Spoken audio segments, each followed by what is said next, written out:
Another day, another game, another refereeing and VAR controversy. Hey guys, welcome back to the channel. Welcome to another video. Yep, Manchester City made their triumphant return to Premier League action last night in a 3-1 winning effort against Sean Dyche's Everton. Of course, City were making their Premier League return since, of course, going off to Saudi Arabia and winning the Club World Cup, triumphing in Saudi Arabia over there for the first time in the club's history, winning that particular competition.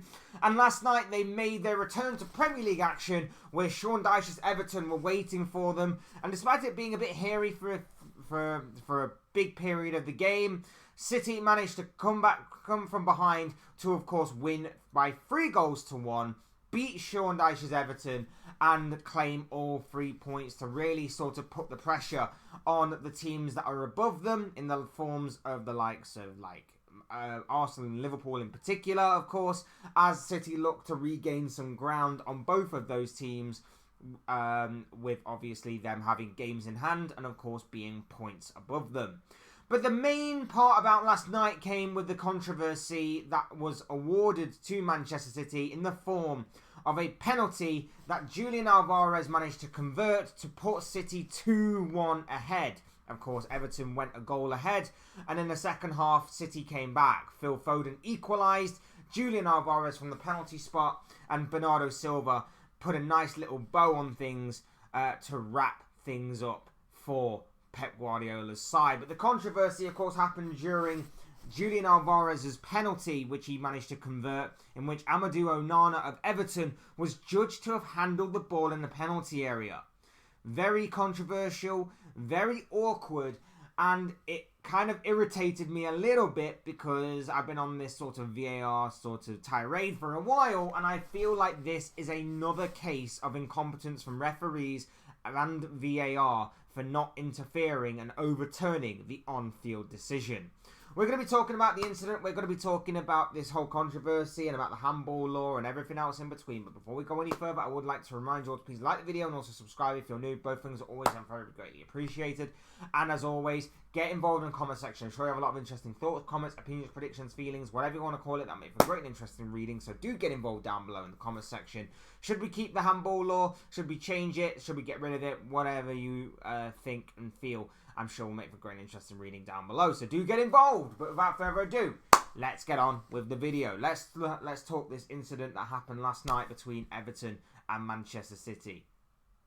So for context, City claimed all 3 points last night. They won 3-1. They returned to Premier League action with a bang, and they sent a really big statement out to the teams that are above them.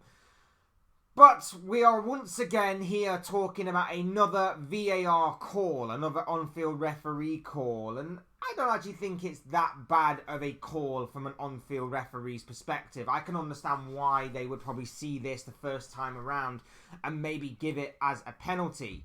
But of course, we live in an age where VAR is actually a thing. Whether it's a good thing or a bad thing or an absolutely competent or incompetence thing is another matter. But we live in a world in which VAR is a thing and decided not to overturn this particular incident. Now, on first glance, you can maybe say that referee and the linesman may have got it spot on. From that image alone, it looks like it is handball. He's got his arm in a somewhat unnatural position. The ball is struck by Nathan Ake. Onana's arm is up. It hits Onana's arm. I can understand why that may have been given in real time. Add context to it though, and what you see is obviously the close range nature of it. Onana attempting to block the ball. The question there is, where is he supposed to put his arm? Where is he supposed to put his arm in that situation? He's attempting to block the ball. His arm is out there for balance, for natural instinct. Where's he supposed to put his arm in that situation? It baffles me that VAR did not overturn this or get the referee to at least go to the monitor to double check his decision. We live in this VAR age now where we are allowed to add context and story to these types of scenarios and situations. And yet, the context is not being applied as often as what it should be. The context here is that Nathan Ake's shot was blocked by Onana by his arm. However, by that close proximity, by the speed of the shot, by the way he's trying to block the ball and his arm being in a somewhat natural position for someone who's obviously going to attempt to block the ball by being a little bit off balance himself. How is that given as a handball? And it begs the question, what is handball now? Can anybody legit tell me what handball is now? Because I seriously don't understand what handball is now. I've seen dodgy handball decisions given this season. I've seen clear handballs not given this season. I'll give you an example. Christian Romero against Manchester United. Earliest games of the season, Tottenham against Manchester United. Romero's handball not given as a handball.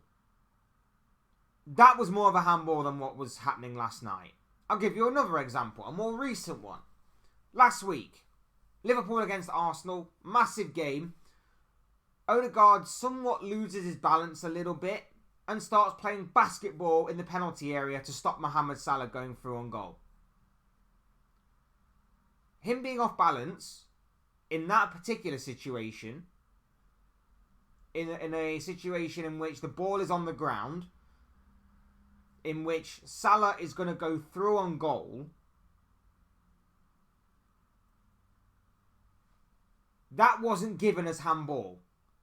But yet this one, in which Onana's made a genuine attempt to block the ball, Onana's arms are in a somewhat natural position, given the fact that they are attached to his body and he cannot detach them.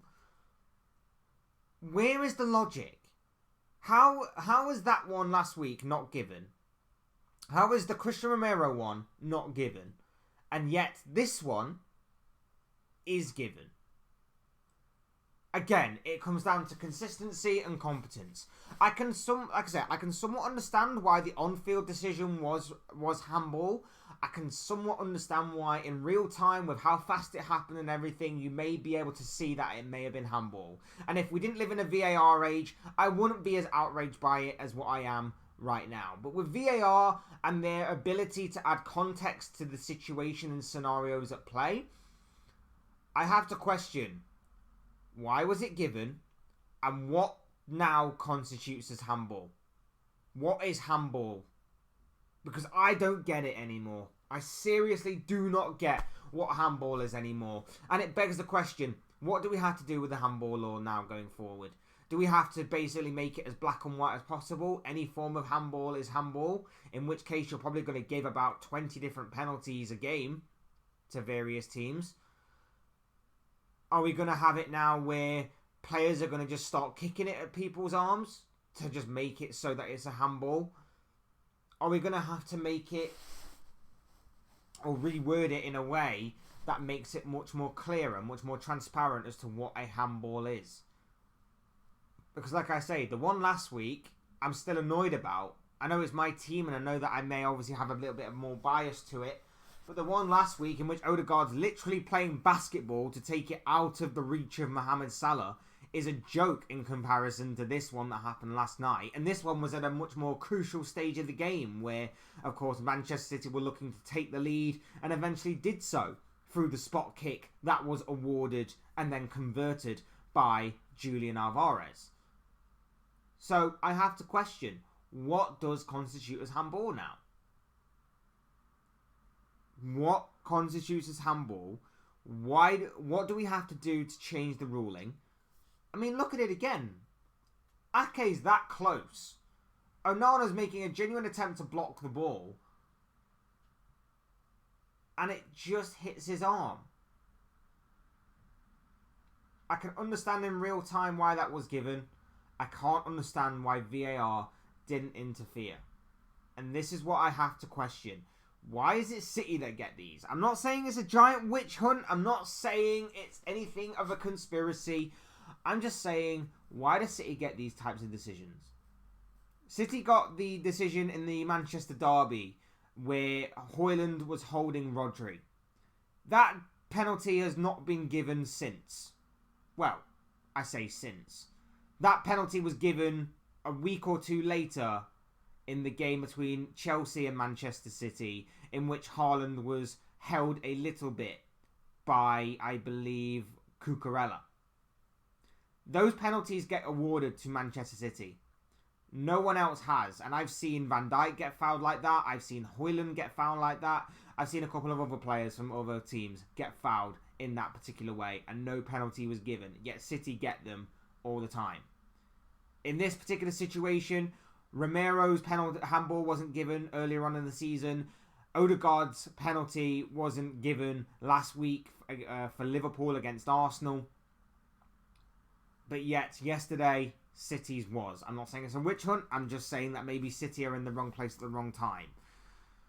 But in saying all of that, I just find it a bit strange that these referees, if we don't know what handball is anymore, I don't even think the referees do. And that's why I call for an urge for, again, VAR and referee competence. And that's why I call for transparency when it comes to certain laws and rulings. And especially when it comes to the handball law, because I don't know what is a handball anymore. I've seen handball happen time and time again, and every time that I think I know what it is, these referees and these officials decide to go against my personal judgment. And I'm not saying that I'm right either. I'm just saying that I find it difficult that the overall consensus of last night was that it wasn't a penalty, and yet the people in power, the people in charge, decided to give it as a penalty. I'm just saying that I felt last week with Martin Odegaard, it was a penalty. The overall consensus of people online, the people I talked to, said it was a penalty, and yet the people in power didn't think it was a penalty. Make it make sense. Make it be as consistent as possible. Remember, it's not going to be entirely consistent, and I'm more than happy to accept that there is going to be a slim margin of error. But that slim margin of error right now is at a very, very wide difference. I'm just calling for consistency. I'm calling for transparency. That's all I'm calling for in this particular situation. City probably would have gone on and got the win. They probably deserved to go on and win last night. They get the 3 points. They get back on track in the Premier League. And of course, they begin the hunt of both Arsenal and Liverpool at the top of the table. I get that. But there is more to this story than meets the eye. And there is more refereeing controversy that we certainly needed to talk about, considering obviously everything that has been going on this season in regards to VAR and incompetent referees and the declining standards of both referees and VAR officials. So it just needed to be thrown out there. I'm not saying it's a witch hunt. I'm not saying it's an agenda. I'm not saying it's a conspiracy. I'm just saying that once again, we see another incompetent display of poor refereeing. But that's just the thoughts, comments, opinions, predictions, feelings, whatever you want to call it, of this guy. I want to know what you guys think. What do you make of the VAR controversy last night? What do you make of Manchester City's victory over Everton last night? I'd love to know your thoughts, comments, opinions, predictions, feelings, whatever you want to call it, down below in the comment section, because I'm sure it'll make for interesting and great reading. Otherwise, hit the like button on the way. If you enjoyed the video, subscribe if you're new or want to see more content like this. Both things are always and very greatly appreciated. And as always, thank you so much for watching and listening. I've been Fletch. This has been another Fletch Talks video. I will see and speak to you all again soon in another video or live stream or whatever it may be. Cheers, guys. Thanks everyone for stopping by and watching. Take care. Have a good rest of your day. And I will see and speak to you again.